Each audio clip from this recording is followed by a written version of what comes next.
Hello everyone, good afternoon. चलो तो आज हम लोग ना आगे क्लास में डिस्कस करने वाले हैं। जैसा कि सुबह हमने क्लास में डिस्कस किया था सिख राज्य का उदय। ठीक है, प्रीवियस जो हमारी क्लास हुई थी जिसमें मॉर्निंग में हमने क्या किया था, सिख राज्य का उदय जो हुआ था आपका, उसको हमने क्या किया था, पढ़ना शुरू किया था। ठीक है, सिख राज्य का उदय ये किस तरीके से हुआ था इसको हमने पढ़ना शुरू किया था। आज हम लोग बात करेंगे आगे, जो अभी हम लोग बात करेंगे, देखो जो लास्टली हमने बात की थी, तो लास्टली क्लास में मैंने आपको बताया था, जिसके ऊपर हमने काफी विस्तार पूर्वक चर्चा की थी, वो था आपका अमृतसर की संधि, है ना, जिसके ऊपर लास्ट क्लास में हमने तो बहुत ही आराम से गहराई से क्या किया था, विस्तार पूर्वक हमने चर्चा किया था। वो थी आपकी अमृतसर की संधि। ठीक है ना, अमृतसर की संधि थी आपकी, जिसको हमने काफी गहराई से विस्तार पूर्वक क्या किया था, चर्चा किया था। और मैंने आपको बताया था अमृतसर की संधि हुई थी आपकी 1809 के अंदर में। ठीक है, 5 महत्वपूर्ण बिंदु थे अमृतसर की संधि में, जिसमें हमने एक एक करके उन सभी चीजों को क्या किया था, बहुत ही विस्तार पूर्वक डिटेल में डिस्कस किया। तो मैं आपको एक बार रिपीट करता हूं। देखो, पहले मैंने आपको बताया था जो सतलज नदी है, उसमें क्या होगा, सिख राज्य की दक्षिण सीमा माना गया सतलज नदी को आपका। सतलज के दक्षिण पूर्व में क्या था आपका, तो सिख और अंग्रेज दोनों के संगठन का राज्य था आपका। इसके अलावा हमने बात की थी सतलज के उत्तर में सिख राज्य थे आपके, जहां पर अंग्रेजों का हस्तक्षेप नहीं रहेगा। वहीं सतलज के पूर्व में हम लोग बात करेंगे तो ब्रिटिश राज्य होंगे आपके, वहां पर आपको सिखों का हस्तक्षेप नहीं होगा। और पांचवा जो महत्वपूर्ण पॉइंट आपका बताया गया था, उसमें आता है आपका कि लुधियाना में अंग्रेजी सेना क्या रहेगा, आपका दल रहेगा। तो ये 5 बड़े ही महत्वपूर्ण बिंदुए थे आपके अमृतसर की संधि में, उनको हमने क्या किया था, चर्चा किया था। इसके अलावा देखो जो हमने चीजें डिस्कस की हैं, एक एक करके मैं आपको बताते चलता हूं, ध्यान से आप क्या करोगे, समझते चलना। देखो 1818 में मैंने आपको बताया था, दीवान चंद रंजीत सिंह ने दीवान चंद और खड़क सिंह की सहायता से, है ना, मुल्तान दुर्ग पर क्या किया था, कब्जा किया था। इसके अलावा मैंने आपको बताया था वर्ष 1819 के अंदर क्या हमने देखा था, तो मैंने आपको बताया था 1819 में क्या होता है, रंजीत सिंह का कश्मीर पर विजय, है ना। सन 1819 में मैंने आपको बताया था रंजीत सिंह का कश्मीर पर क्या होता है, विजय होता है ना। रंजीत सिंह का कश्मीर पर क्या होता है आपका, विजय हमें देखने को मिलता है। इसके अलावा मैंने आपको बताया था एक अन्य चीजों के अंदर में, जिसमें मैंने आपको बताया था 1834 में क्या मैंने बोला था, तो मैंने आपको बोला था 1834 में क्या होता है, तो 1834 में आपको पेशावर विजय देखने को मिलता है। 1834 के अंदर पेशावर विजय हमें देखने को मिला था। ठीक है ज्योति जी, गुड आफ्टरनून। ठीक है, 1834 में आपका पेशावर विजय मैंने आपको बताया था। और एक अंतिम जो मैंने आपको चीज बताई थी वो था आपका 1836 में। और 1836 में मैंने आपको बताया था क्या होता है आपका लद्दाख विजय। ये किनका विजय था, तो ये हमने देखा था महाराजा रंजीत सिंह का। ठीक है, तो प्रीवियस जो हमारी क्लास थी यहाँ तक हमने चीजों को डिस्कस किया था, जो सुबह अपनी मॉर्निंग के क्लास में। ठीक है, अभी हम लोग यहाँ से क्या करेंगे, चीजों को आगे कंटिन्यू करेंगे, आगे चीजें क्या होंगी, किस तरीके से कार्य करेंगी। चलिए, बहुत ही अच्छा। चलो तो आगे यहाँ से देखो स्थिति आपकी कैसे बनेगी, क्या स्थिति बनेगी, उन सभी चीजों को हम लोग आगे समझेंगे। आगे चल के आपको देखने को मिलता है कि अंग्रेज और, है ना, अंग्रेज के अलावा जो आपके सिख हैं इनके बीच में युद्ध भी होता है आपका। Monica ji, good good afternoon. Sir timing कुछ सिलेबस चेंज हुई है क्या? नहीं, टाइमिंग चेंज नहीं हुई है। आज 1 बजे जो आपकी क्लास होती है ना, आज सर छुट्टी पर है ना, दो सर आज टाइम पर आज नहीं है, आज उनकी कहीं कोई कारण से ना छुट्टी पर आज है। उनकी क्लासेस ना मैं अभी यहाँ पर ले रहा हूँ। ठीक है, अच्छा, मतलब सेम ही इसलिए क्लास है, क्लास, आज छुट्टी है इस कारण ले रहे हैं ना। हाँ छुट्टी इसलिए एक्स्ट्रा क्लास हम लोग ले रहे हैं क्योंकि ऑफ नहीं दिया जा सकता है, ठीक है ना। तो ऐसे नॉर्मली यस हमारी सर। क्लासेस पर होंगी, जो अभी टीचर आपके एब्सेंट है किसी कारण से, तो उनके बदले में मैं अपनी क्लासेस आगे क्या कर रहा हूँ, कंटिन्यू कर रहा हूँ, ठीक है। ओके, चलो तो अभी थैंक यू तक सर। आगे हमने कुछ पढ़ा नहीं है। जो मैंने प्रीवियस क्लास मॉर्निंग में जो आपको पढ़ाया था, मैंने उन चीजों को रिकनेक्ट किया है ताकि आपको चीजें कनेक्ट अच्छे से कर पाओ, ठीक है। तो यहाँ तक हमने देखो प्रीवियस क्लास में डिस्कस किया था 1836 में लद्दाख विजय होता है, ठीक है। अब इसके बाद देखना, इसके बाद थोड़ा पीछे आएंगे, पीछे आएंगे तो कितना पीछे आएंगे, तो सर हम आएंगे 5 साल पीछे आएंगे। यानी कि यहाँ से आपको कनेक्ट करना 1831 में, काफी महत्वपूर्ण वर्ष आपका है 1831 में। 1831 में आपको देखने को मिलता है, ठीक है, रंजीत सिंह का, ठीक है ना।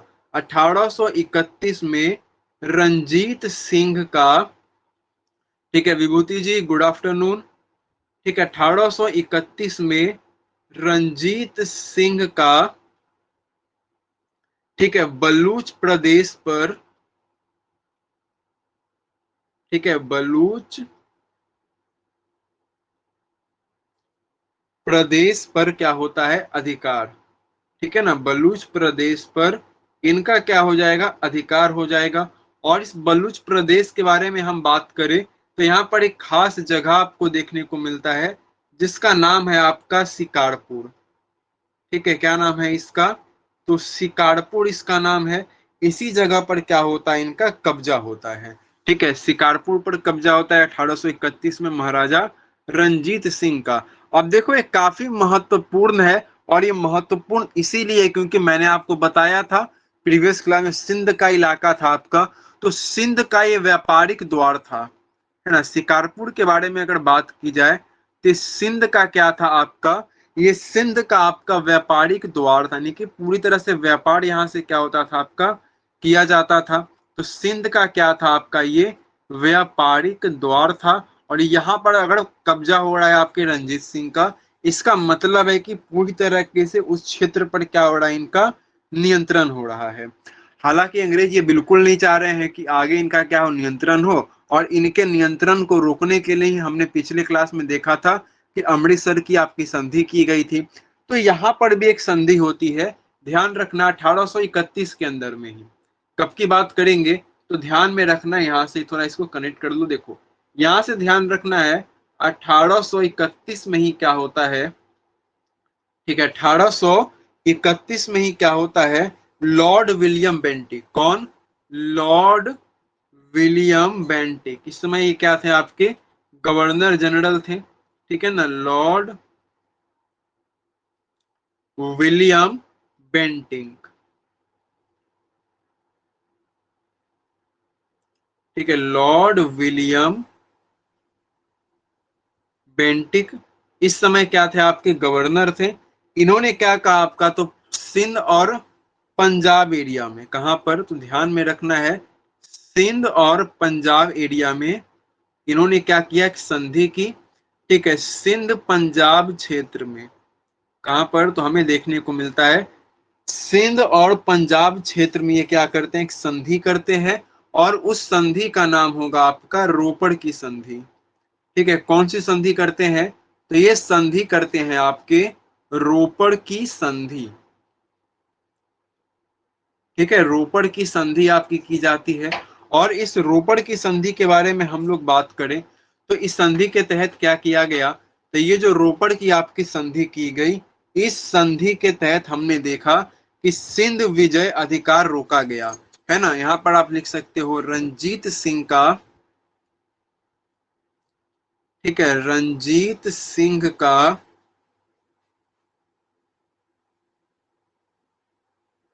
ठीक है, रंजीत सिंह का सिंध विजय,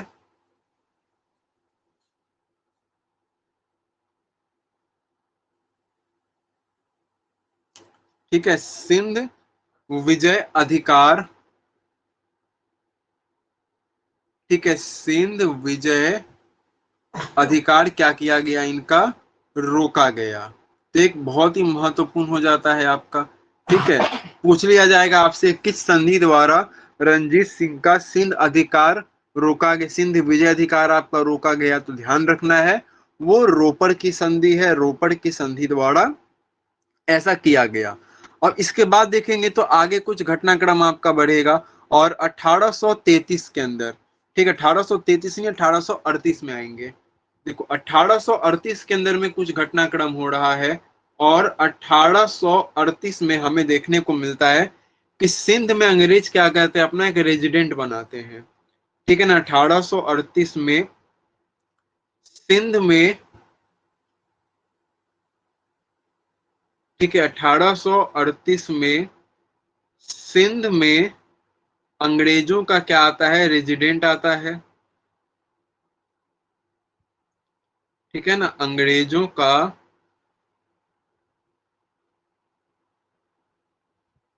ठीक है, अंग्रेजों का क्या आता है आपका, रेजिडेंट आता है। और अंग्रेजों के इस रेजिडेंट में, ठीक है ना, अंग्रेजों के इस रेजिडेंट के बारे में ना जब हम बात करते हैं, तो अंग्रेजों के इस रेजिडेंट में हमें देखने को मिलता है, एक मिनट रुकेंगे।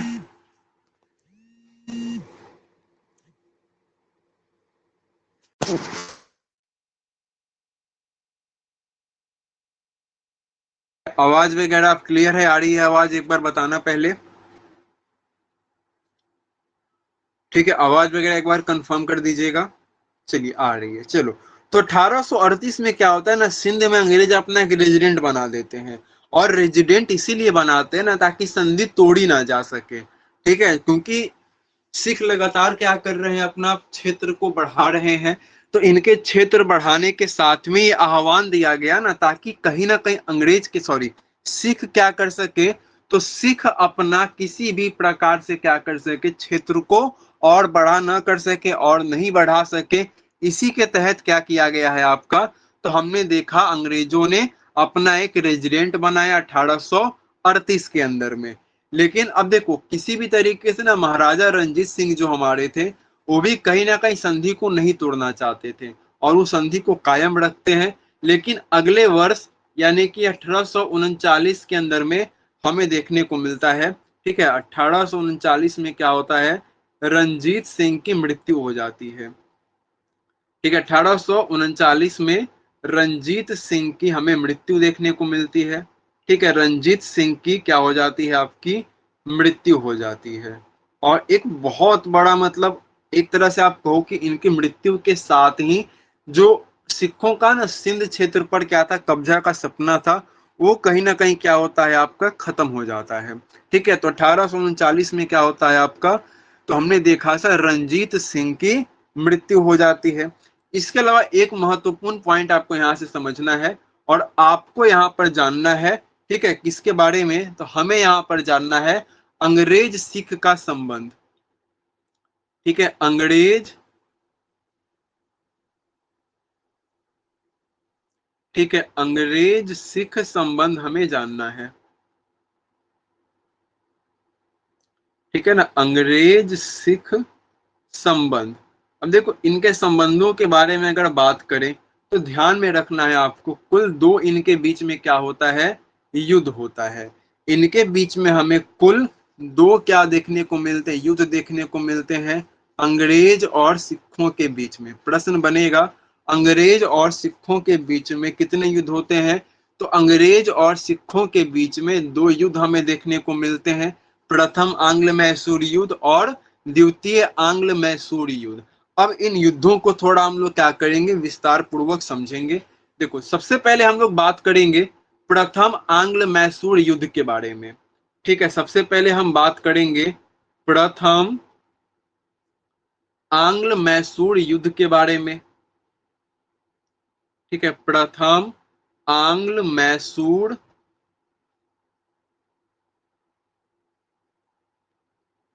युद्ध।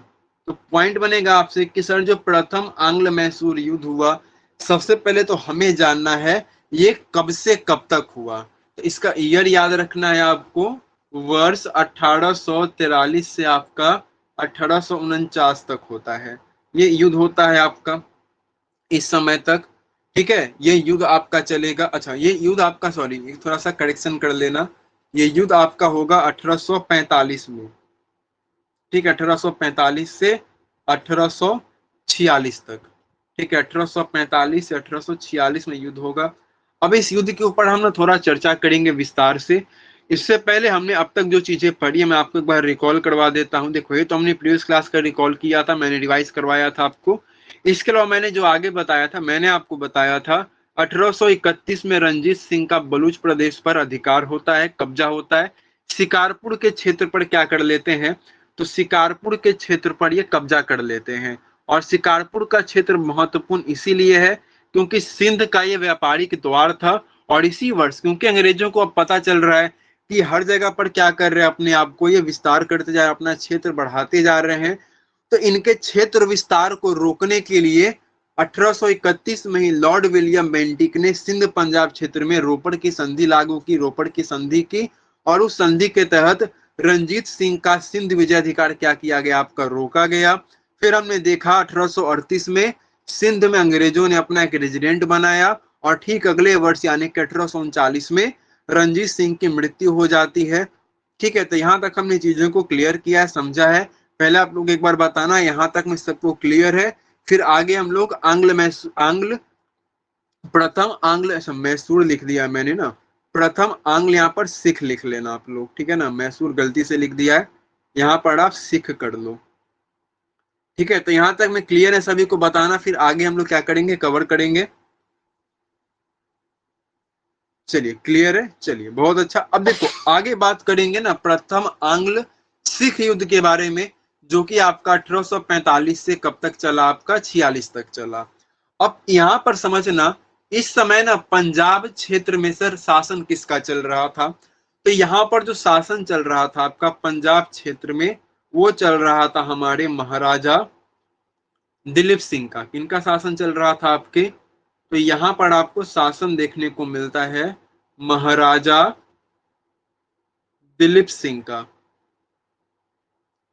ठीक है, महाराजा दिलीप सिंह का क्या होता है ना, हमें शासन देखने को मिलता है। और महाराजा दिलीप सिंह के ना शासन काल के बारे में अगर आपसे पूछ लिया जाए तो याद रखना है, इनका शासन काल हमें देखने को मिलता है 1843 से लेकर के 1849 तक में। इस वर्ष तक क्या कर रहे होते हैं आपके, इनका शासन हमें देखने को मिलता है। अब देखो होता क्या है ना कि 11 दिसंबर को, ठीक है, डेट इंपॉर्टेंट है याद रखना, 11 दिसंबर 1845 में, ठीक है, 11 दिसंबर 1845 को क्या होता है, सिख सेना क्या करती है, ठीक है, 11 दिसंबर 1845 को सिख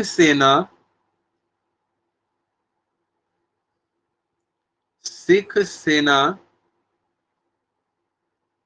सतलज नदी पार करती है।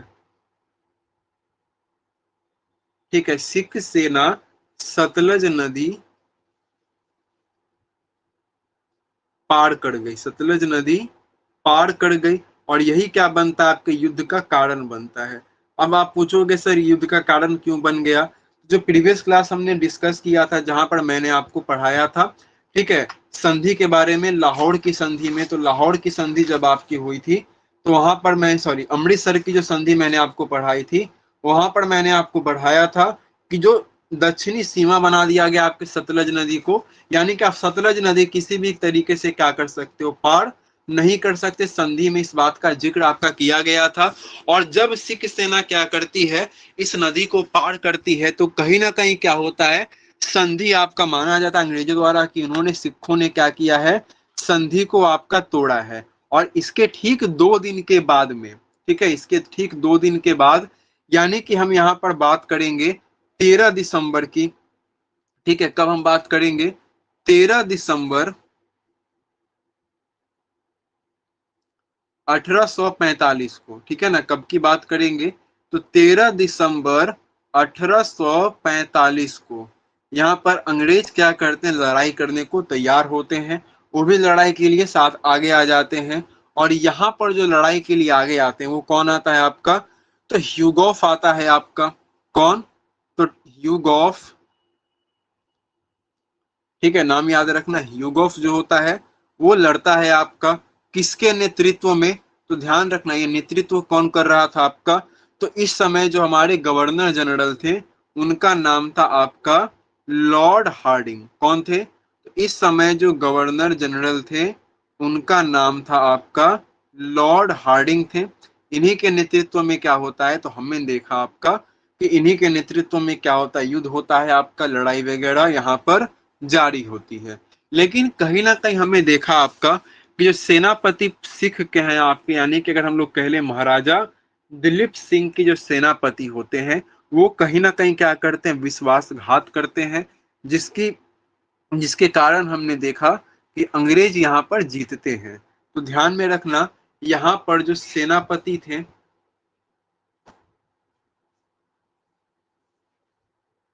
ठीक है, सेनापति के बारे में बात करें तो दो सेनापति थे सिख सेना के अंदर में। एक थे आपके लाल सिंह और तेज सिंह। ठीक है, कौन कौन होंगे, तो नाम याद रखना, लाल सिंह, और लाल सिंह के अलावा थे आपके एक तेज सिंह।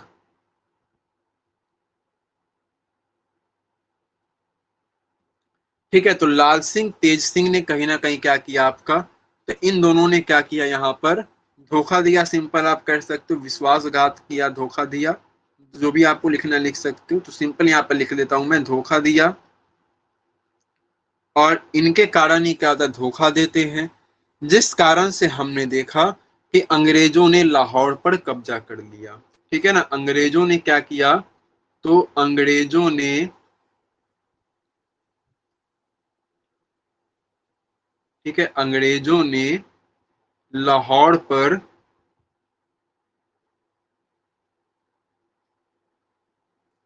ठीक है, अंग्रेजों ने लाहौर पर कब्जा किया। अच्छा, एक वहां से पॉइंट आएगा लाहौर के बारे में, आपको याद आना चाहिए कि जब लाहौर के बारे में हम बात करें तो लाहौर को किसने दिया था, तो सिखों को लाहौर किसने दिया था, मैंने आपको बताया था। तो सिखों को लाहौर दिया था, ऐसे तोहफा में दे दिया था आपका, खुश होकर के। और वो किसने दिया था, तो आपको याद होना चाहिए अहमद शाह अब्दाली का जो पोता था, है ना, बताया था मैंने आपको, जो अहमद शाह अब्दाली का आपका जो पोता था जिसका नाम क्या था आपका, बताएंगे, एक बार हमने डिस्कस किया है प्रीवियस पिछले क्लास के अंदर में ही। तो अहमद शाह अब्दाली का जो पोता था आपका जमान शाह, उसने खुश होकर के क्या किया था, लाहौर दे दिया था रंजीत सिंह को। तो ये चीजें हमने क्या किया है आपका, डिस्कस किया था। जब लाहौर रंजीत सिंह ने क्या किया था, उसकी 12 तोपों को चिनाब नदी के दलदल से निकाल करके उसको वापस भेजा था 1798 के अंदर में। ठीक है, तो ये हमने डिस्कस किया हुआ अपनी प्रीवियस क्लास के अंदर में। चलिए, तो यहां तक में क्लियर रखना है। अब देखो अंग्रेजों ने क्या कर लिया, उसी लाहौर पर क्या कर लिया, अंग्रेजों ने कब्जा कर लिया। और इसके बाद एक संधि होती है आपकी, और वो संधि हमें देखने को मिलती है लाहौर की संधि। ठीक है, तो डेट याद रखना, संधि का डेट पूछा जाएगा आपसे। ठीक है, याद रखेंगे 9 मार्च को। ठीक है, डेट कब का है, 9 मार्च 1846। ठीक है ना, डेट क्या रखेंगे, तो 9 मार्च 1846 के अंदर में क्या होता है, तो हमें यहाँ लाहौर की संधि देखने को मिलती है। ठीक है, 9 मार्च 1846 को क्या होगा, तो सर यहाँ होगा लाहौर की संधि। और ये कोई मामूली संधि नहीं है, ये संधि बहुत ही महत्वपूर्ण है। कई सारे अलग अलग पहलू यहाँ पर हमें देखने को और जानने को क्या होंगे, मिलेंगे। तो बड़े ध्यान से एक एक करके चीजों को समझना। और जो प्रीवियस हमने डिस्कस किया था आपका अमृतसर की संधि, वो संधि भी इसमें क्या रहेगी आपकी, काफी महत्वपूर्ण रहेगी। तो उस संधि को भी आपको माइंड में रखना है, रिकॉल करते हुए चलना है। दोनों को पैरेलली हम लोग समझेंगे। देखो सबसे पहला तो यहाँ पर होता है, क्या बोला गया, देखो संधि आपकी जब की गई तो संधि में जो पहला चीज आपका यहाँ पर आता है वो हमें देखने को मिलता है कि सतलज के दक्षिण में समस्त राज अंग्रेजों के हो गए। ठीक है, सतलज के दक्षिण में, कहां पर बोला गया, सर सतलज के दक्षिण में। ठीक है, सतलज नदी आप लिखना है तो लिख सकते हो, क्योंकि नदी के बारे में ही बात कर रहे हैं। तो आप लिख लेंगे सतलज नदी के दक्षिण में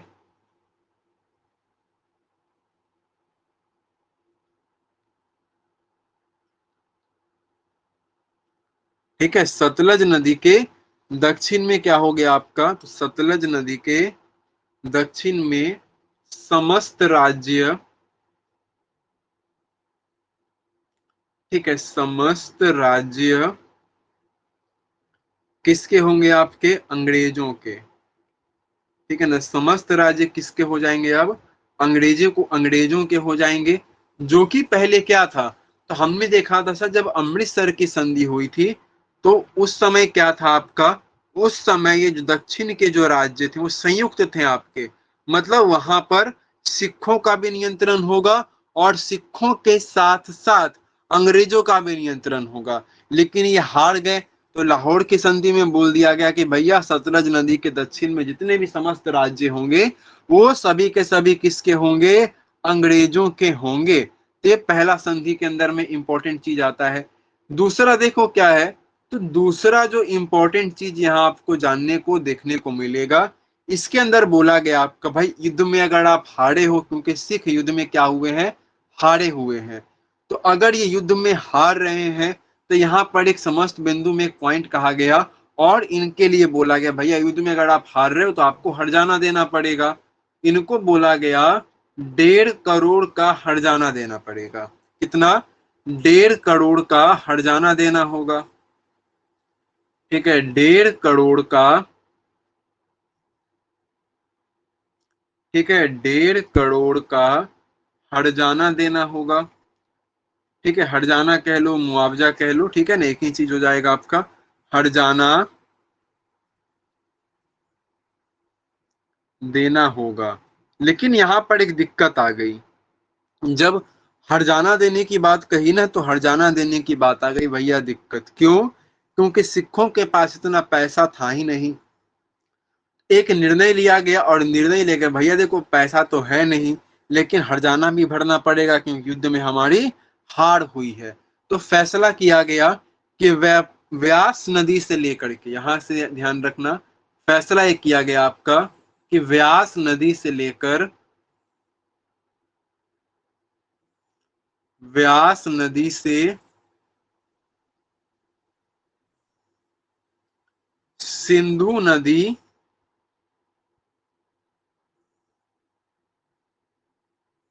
ठीक है, व्यास नदी से सिंधु नदी तक का इलाका, ठीक है, व्यास नदी से सिंधु नदी तक का इलाका क्या किया गया आपका, ठीक है, इलाका या क्षेत्र के लो ज्यादा सही रहेगा, ठीक है, तक का क्षेत्र बेचा गया। ठीक है ना, क्षेत्र क्या किया गया आपका, बेचा गया।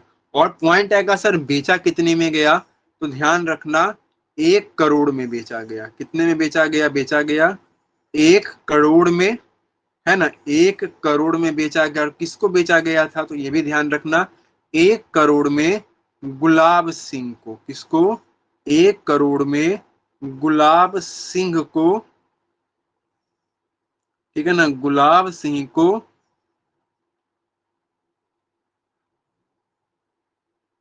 बेचा गया। ठीक है, बाकी 50 लाख इनके पास होगा, तो इन्होंने क्या कर दिया, पैसा वगैरह अपना दे दिया। फिर आता है तीसरा महत्वपूर्ण, अब देखो युद्ध में इनकी हार हुई है, तो आगे ये नहीं चाहते अंग्रेज ना कि आगे चलकर कभी भी किसी भी परिस्थिति में सिख क्या हो, हमारे आगे खड़े हो, हमसे युद्ध लड़ने को तैयार न हो, मतलब इनकी हालत बिल्कुल ऐसी कर दो कि भविष्य में ये हमारे साथ कोई भी युद्ध लड़ने के काबिल न रहे। तो संधि में तीसरा पॉइंट यहाँ पर कहा गया, और इसी से संबंधित जो तीसरा बिंदु है, इसमें अंग्रेजों ने संधि में बात कही कि सिख सेना में कमी की गई। क्या किया गया आपका, तो सिख सेना में कमी की गई, तीसरा बिंदु याद रखना है आपको। ठीक है, तीसरा संधि, संधि में तीसरा महत्वपूर्ण पॉइंट क्या है, तो याद रखना सिख सेना में, सिख सेना में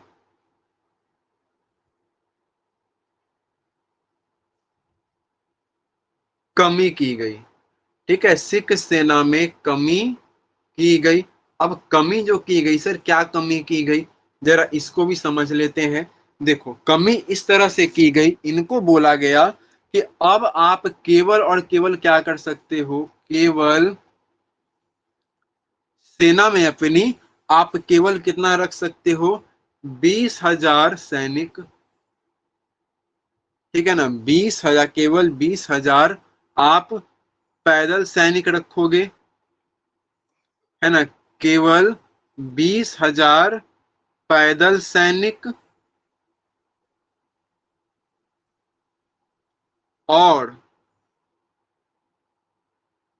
ठीक है 12,000 घुड़सवार, और 12,000 घुड़सवार, बस इतना ही रख सकते हो।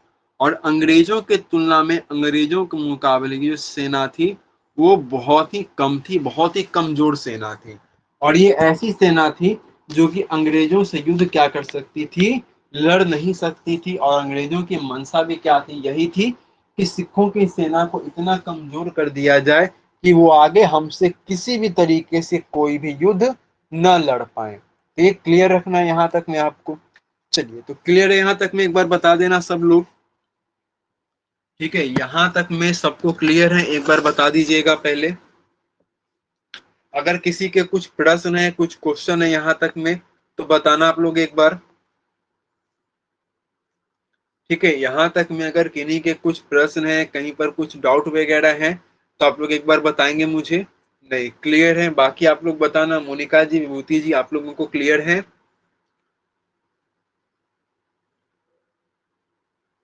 चलिए, क्लियर है, बहुत ही बढ़िया। तो चलो, यहां तक तीन हमने चीजें देखी, लेकिन एक चौथा पॉइंट भी आएगा संधि में। एक चौथा भी पॉइंट हमें देखने को मिलता है, और संधि में जो चौथा पॉइंट आपको देखने को मिलता है, इसके तहत आपको देखने को मिलेगा, देखो बोला गया दिलीप सिंह की रक्षा के लिए। भैया देखो, क्योंकि क्या हो चुका है, चौथा पॉइंट बोला कि भैया देखो हमने क्या कर दिया, इसके राज्य ले लिए, फाइन लगा दिया, जुर्माना लगा दिया, सेना कमजोर कर दिया, तो अब कोई इस पे अगर हमला कर दे तो खत्म हो जाएगा, किसी काबिल नहीं बचेगा। तो दिलीप सिंह जो थे वो बहुत ही कमजोर हो चुके थे आपके, उनकी सेना बहुत ही कमजोर थी, जो कि अंग्रेजों ने ही किया था आपका। तो अंग्रेजों ने यहाँ पर एक बात कही, समझना, बड़ी इंटरेस्टिंग इन्होंने बात कही। इन्होंने कहा दिलीप सिंह की रक्षा के लिए, है ना, इन्होंने बोला दिलीप सिंह की रक्षा के लिए, ठीक है, दिलीप सिंह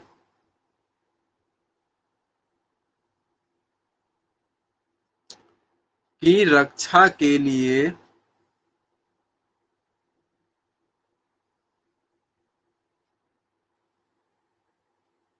ठीक है, दिलीप सिंह की रक्षा के लिए 1 वर्ष तक, ठीक है, दिलीप सिंह की रक्षा के लिए 1 वर्ष तक अंग्रेजी सेना लाहौर में रहेगी, है ना। अंग्रेजी सेना कहाँ रहेगी भैया, लाहौर में ही रहेगी। ठीक है, अंग्रेजी सेना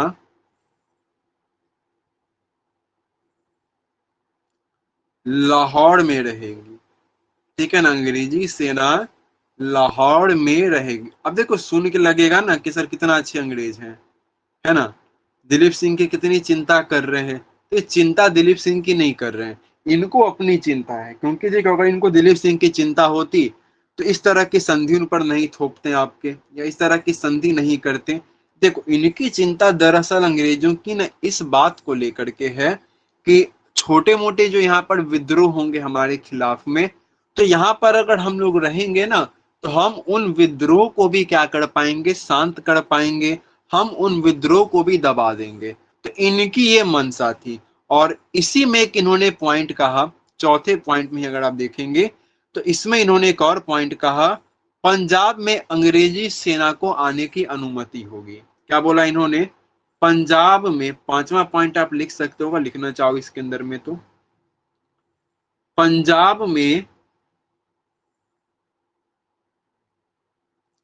ठीक है, पंजाब में अंग्रेजी सेना,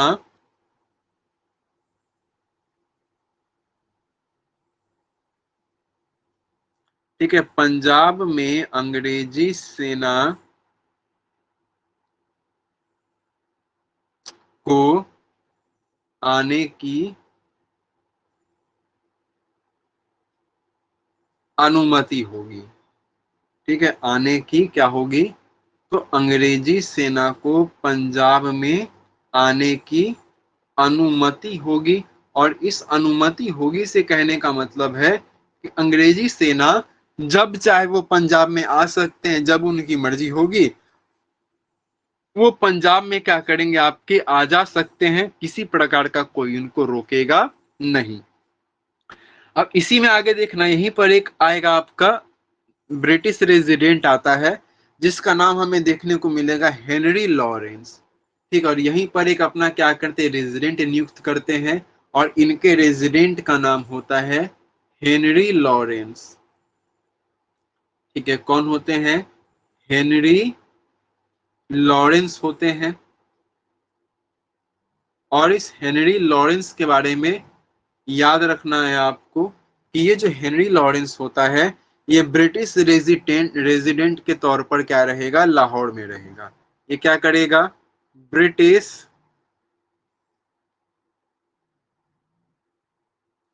रेजिडेंट, ठीक है ना, ब्रिटिश रेजिडेंट के तौर पर, ठीक है, ब्रिटिश रेजिडेंट के तौर पर लाहौर में रहेगा। अब देखो यहाँ रहने से मतलब यहाँ पर यही है कि ये पूरी तरीके से क्या करेगा आपका, तो ये पूरी तरीके से सिखों पर इसका नियंत्रण रहेगा। यहाँ से जो छोटे मोटे विद्रोह होंगे वो उन विद्रोहों को क्या करेगा, आसानी से ये दबा सकता है। तो इनका मकसद ये था, ना कि भलाई करना था। ठीक है, तो एक महत्वपूर्ण चीज रहेगा आपका। और यहीं पर हमने देखा कि हेनरी लॉरेंस क्या करते हैं, एक मंत्री नियुक्त करता है और एक संरक्षिका नियुक्त करता है। मंत्री नियुक्त करता है ये लाल सिंह को, और संरक्षिका नियुक्त करता है आपके ये रानी जिंदा को। ठीक है, लेकिन आगे चल के हम देखेंगे कि इनके ऊपर कुछ आरोप लगा दिया जाएगा, और उन आरोप के तहत में क्या होगा, इनको एक को क्या कर देंगे, पद से हटा देंगे, और रानी जिंदा को पेंशन पर कहाँ भेज देते हैं, बनारस भेज देते हैं। उसको थोड़ा हम लोग एक बार समझ लेते हैं। ठीक है, तो यहाँ तक में क्लियर रखना है।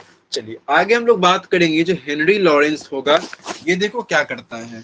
तो आगे आपको देखने को मिलता है कि ये जो हेनरी लॉरेंस है, ठीक है, हम बात करेंगे इस हेनरी लॉरेंस के बारे में। तो ये जो हेनरी लॉरेंस हमें देखने को मिलते हैं, इसने देखो किया क्या यहाँ, तो ये दो लोगों को नियुक्त करता है। पहला ये किसको नियुक्त करता है, तो पहला ये देखो नियुक्त करता है, पहला यहाँ पर आप पॉइंट लिखना, ये पहले नियुक्त करते हैं लाल सिंह को। ठीक है ना, पहले ये किसको नियुक्त करते हैं, तो सर पहले ये नियुक्त करते हैं लाल सिंह को नियुक्त करते हैं। ठीक है, लाल सिंह को ये नियुक्त करते हैं। लाल सिंह को ये क्या बनाते हैं, तो सर मंत्री बनाते हैं। लाल सिंह को ये क्या बनाते हैं, तो लाल सिंह को मंत्री बनाते हैं, मंत्री के तौर पर रखते हैं। इसके अलावा रानी जिंदा दूसरी होती है, कौन, तो रानी जिंदा,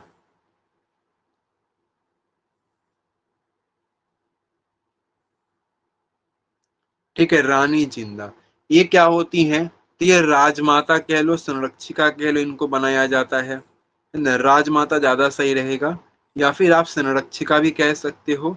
इनको ये दो लोगों को क्या करता है, नियुक्त करता है। कौन, तो ये नियुक्त करता है हेनरी लॉरेंस।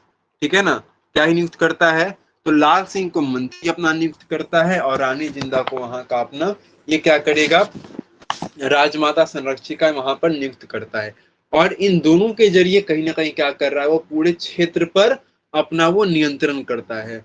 लेकिन देखो आगे हमारा पॉइंट समझना ये है कि अंग्रेजों को क्या चाहिए था, तो पंजाब का जो क्षेत्र है वो इनको संपूर्ण उन पर कब्जा करना था, ना कि इनडायरेक्टली किसी के जरिए कब्जा किया जाए, कंट्रोल किया जाए। इनका इंटेंशन शुरू से था कि क्या करेंगे, यहाँ पर पूरा हम क्या करेंगे, अपना नियंत्रण रखेंगे।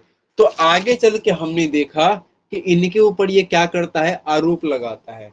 ये जो हेनरी लॉरेंस है ये लाल सिंह और रानी जिंदा के ऊपर क्या लगा देगा, आरोप लगा देता है। और आरोप क्या लगाएगा समझना, आरोप में ये कहता है, आरोप में ये कह देता है कि जो कश्मीर में विद्रोह हुआ है है ना, क्या हुआ है, कश्मीर विद्रोह का आरोप क्या लगा देता है, कश्मीर विद्रोह का आरोप लगाता है। ठीक है, कश्मीर विद्रोह का आरोप लगाया। ठीक है ना, क्या लगा देगा, कश्मीर विद्रोह का आरोप लगा देता है, कश्मीर विद्रोह का आरोप लगाया। इस चीज को आपको समझना है। और आरोप लगाने के बाद ये क्या करेगा, तो आरोप लगाने के बाद में आपको ध्यान रखना है, ये क्या करेगा, जो मंत्री है इसको क्या कर देगा, पद से हटा देगा। है ना, इस मंत्री को यानी कि लाल सिंह को क्या करता है, पद से हटा देता है ना, पद से हटाया। और राजमाता के बारे में बात करें जो कि रानी जिंदा होती हैं, इनको ये क्या करता है, पेंशन पर भेज देता है। आगे हम लोग डिस्कस भी करेंगे, एक संधि होती है उसके तहत सारी चीजें की जाएंगी, तो हम लोग उसको चर्चा करेंगे।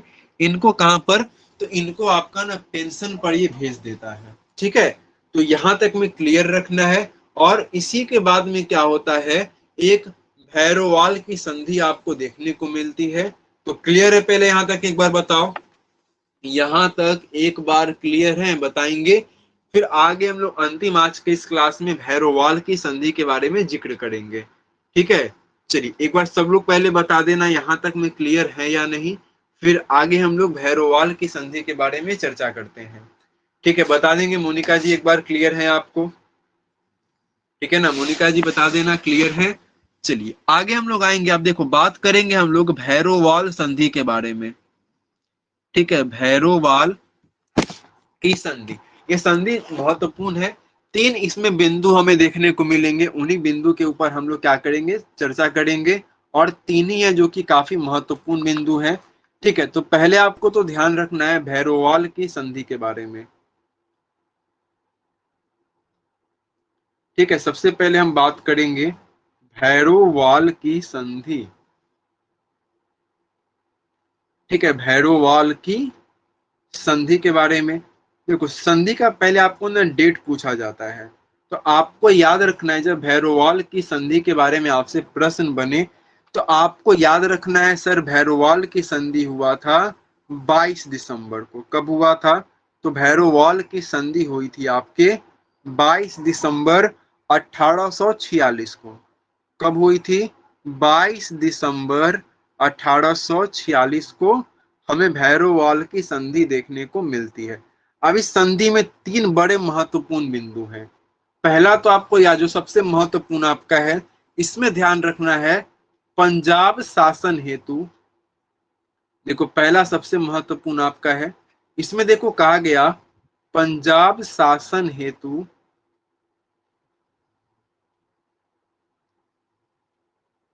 ठीक है, पंजाब शासन हेतु ब्रिटिश,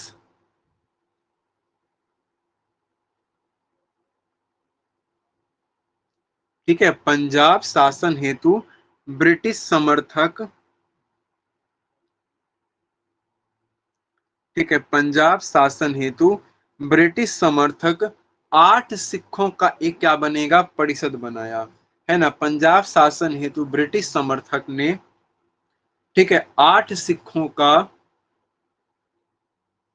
8 सिखों का, ठीक है, 8 सिखों का एक परिषद बनाया।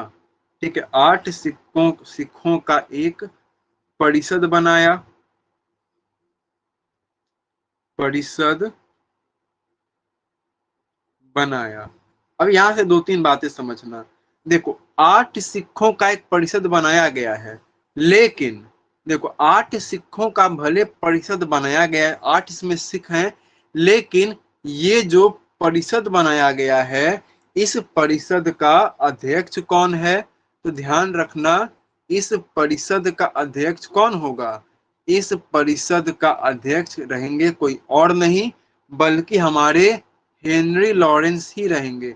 भले सिखों का ये परिषद है, लेकिन इसके अध्यक्ष कौन होंगे, हमारे हेनरी लॉरेंस होंगे।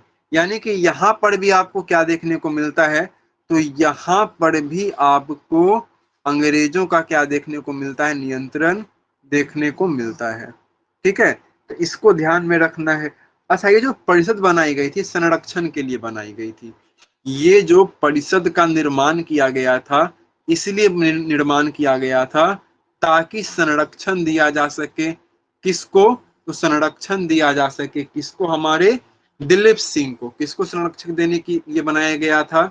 तो महाराजा दिलीप सिंह के लिए, है ना। संरक्षण किसको दिया जा सके? महाराजा दिलीप सिंह को संरक्षण दिया जा सके, इसके लिए इस परिषद का आपका गठन किया गया था। एक सबसे पहला जो पॉइंट है, जो सबसे महत्वपूर्ण पॉइंट है, इसको आपको क्या रखना है? ध्यान में रखना है।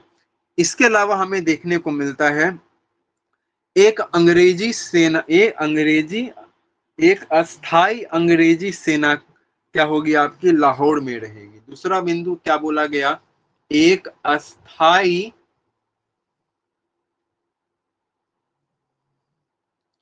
ठीक है, एक स्थाई अंग्रेजी सेना,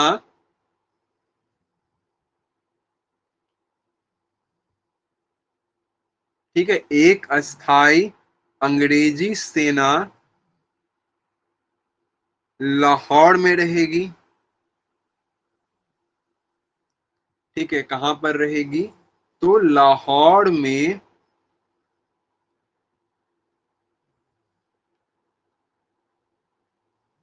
ठीक है, लाहौर में रहेगी। एक महत्वपूर्ण रहेगा आपका बोला गया, एक अस्थाई सेना क्या होगी आपकी? लाहौर में रहेगी। और पंजाब के क्षेत्र में क्या करेगी? नियंत्रण करेगी, वहां पर उनका देखभाल वगैरह करेगी। और उसके ऊपर जो खर्चा होगा, वो खर्चा भी पंजाब क्षेत्र ही देगा, पंजाब सिख दरबार ही देगा। तो बोला गया जो सेना आपकी चलाई जाएगी, देखो सेना को चलाने में स्वाभाविक सी बात है सर, खर्चा आता है। तो बोला गया 22 लाख रुपए, कितने? 22 लाख रुपए, ठीक है ना। 22 लाख रुपए वार्षिक खर्चा, 22 लाख रुपए वार्षिक खर्चा, ठीक है ना, वार्षिक खर्चा सिख दरबार देगा। कौन देगा? ये खर्चा सिख दरबार देगा, ठीक है ना, सिख दरबार देगा ये पूरा का पूरा खर्चा। ये दूसरा पॉइंट है। और तीसरा और अंतिम बिंदु यहाँ पर हम बात करेंगे, जिसमें हमें समझना है यहाँ पर, देखो 1.5 लाख रुपए वार्षिक पेंशन पर ध्यान रखना। जो देखो मैंने जो आपको पहले बताया था, 1.5 लाख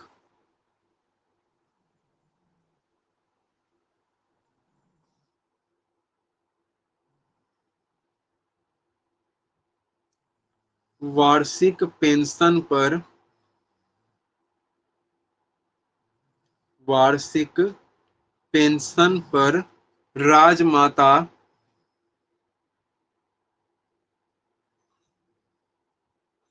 ठीक है, रानी जिंदा को,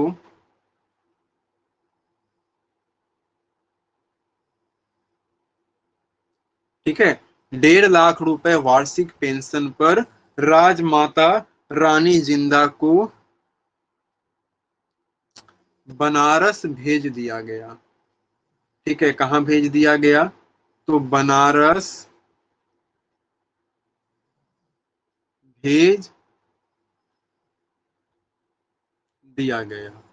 ठीक है, तो ये महत्वपूर्ण था आपका भैरववाल की संधि में। 3 बड़े महत्वपूर्ण चीजें हमने देखी, तो मैं आपको रिपीट करूंगा भैरववाल की संधि एक बार। देखो भैरववाल की संधि आपकी 22 दिसंबर 1846 में हुई। सबसे पहला पॉइंट यहाँ बोला गया, पंजाब शासन हेतु ब्रिटिश समर्थक 8 सिखों का एक परिषद बनाया गया, जिसकी अध्यक्षता हेनरी लॉरेंस को द्वारा की गई। और ये परिषद का निर्माण किया गया ताकि महाराजा दिलीप सिंह को संरक्षण दिया जा सके। दूसरा बोला गया, लाहौर में एक अस्थाई सेना रहेगी आपकी, और उसका जो खर्चा होगा सालाना 22 लाख रुपया, ये सिख दरबार ही देगा आपका। और 1.5 लाख रुपए वार्षिक पेंशन पर राजमाता रानी जिंदा को बनारस भेज दिया गया। ये कुछ महत्वपूर्ण बिंदुए थे जिसको हमने क्या किया है, विस्तार पूर्वक आपका चर्चा किया है।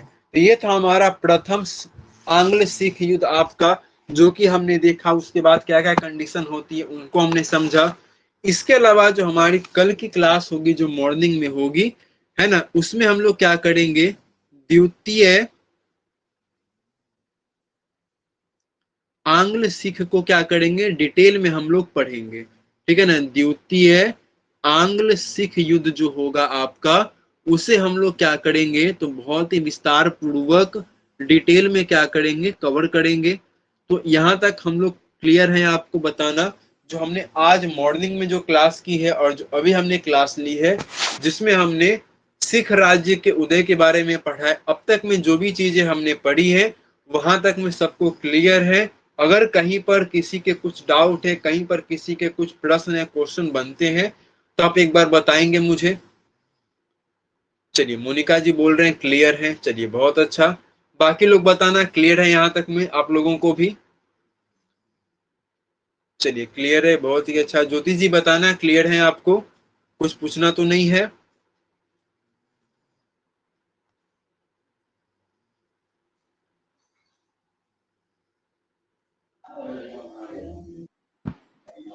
हेलो, बताएंगे। चलिए, तो किसी को कुछ नहीं पूछना है यहाँ तक में, तो क्लास को हम लोग देखो यहाँ पर अपने एंड करेंगे। बाकी आज हमने जो दो क्लास ली है सिख राज्य के उदय के बारे में, कल आप लोग क्या करेंगे, उसको अच्छे से रिवाइज कर कराओगे।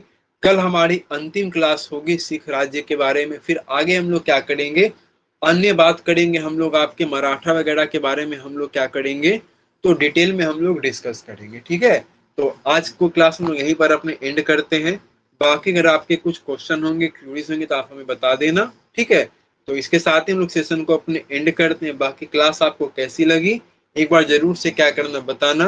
तब तक के लिए thank you and take care.